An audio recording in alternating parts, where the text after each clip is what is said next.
来看昨下晡，中华有一个查甫人伫国小的运动熊熊昏去，无喘气，嘛无心跳，状况是真危险。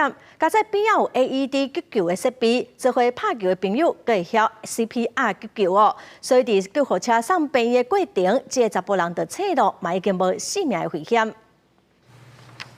一群人当伫咧国小球场拍球，煞熊熊有一个穿白衫的查甫人昏去，现就倒伫涂骹。这规站的过程拢互监视器翕到。国立在休第二天，彰化市某一间国小就传出讲有一个47岁查甫人运动到一半无喘气、心跳，现场救救全部拢围过来开始救人。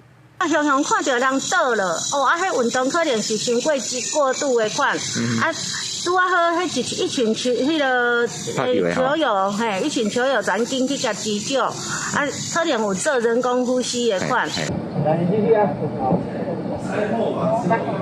现场救救先是摕学校内底 AED 来甲电，搁来照上局线顶指导甲做 CPR。救护车接到通报，7分钟随赶到现场，准备要将送去中华寿团病院。差不多就车2分钟了后，这患者人都已经醒起来，可以当甲边仔因太太来讲话。拜托民众帮忙搬运上担架，然后实施正压辅助呼吸至救护车上，然后于车上改换车装氧后，送往彰化秀传医院。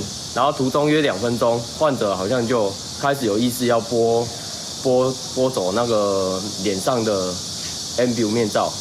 救护人员表示，咱人若是袂当喘气，咱的大脑4到6分钟之内嘛会开始无气。民众第一时间甲急救，就是活命的关键。因这查甫人送到病院了后，嘛已经平安无大碍。记者综合报道。